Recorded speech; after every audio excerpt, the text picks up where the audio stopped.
واحد عسكري في الجيش كده في يوم، يعني زهق خالص، مش قادر بقى، يعني اتخنق خالص في الجيش. عشان تروح البيت لازم يعملوا حاجة اسمها تصريح مبيت، تتبينوا على أول الوحدة العسكرية، يدوك يقولك امشي ويسجلوه وتروح. هو اتخنق اليوم ده خالص بقى وكده، وراح مروح مع نفسه كده.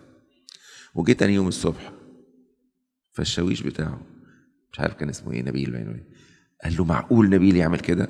احسن عسكري عندي يعمل العملة السوداء اللي انت عملتها دي؟ انت عملت ايه اللي خلاك تمشي؟ قال له اتخنقت، ما قدرتش استحمل فروحت بيت وجيت بدري. قال له انت مجنون، ده انت يتعمل لك محاكمة عسكرية على العملة السوداء اللي انت عملتها دي، هتخش للظابط بعد شوية، اياك تقول له بقى الكلام العبيط اللي انت قلته ده. قال له يعني ايه؟ قال له قول له ابويا دخل في الانعاش والحقنا وجريت جري وكان في مستشفى ايه وعمل ايه، وتحكي له قصة وفيلم كده، امال تقول له اللي انت قلته ده؟ قال له يعني اكذب؟ قال له انت بتفهمش، انت عايز تتحاكم محاكمة عسكرية؟ اسمع اللي بقوله لك ده. قال له حاضر. شوية والظابط ناداه، فدخل للظابط، قال له ايه اللي انت عملته ده؟ قال له متأسف يا فندم. قال له ازاي روحت امبارح؟ قال له بصراحة كده يعني اتخنقت وقلت ما كنتش قادر استحمل فلما مشيت. قال له يا سلام، اتخنقت ورحت مروح؟ قال له اه.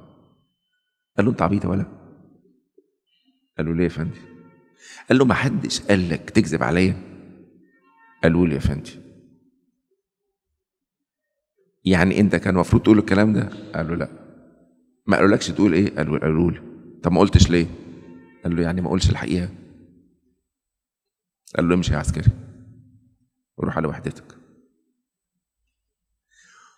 وبعد كده حصل مشاكل في الوحده بعد كام فتره، قال له هاتوا لي نبيل ده، انتوا كلكم كذابين وكلكم بتضحكوا عليا، انا هعرف الحقيقه من نبيل ده، لان نبيل ده قال الحقيقه بتاعته الشخصيه اللي كانت هتوديه في داهيه، ده مختلف عنكم كلكم.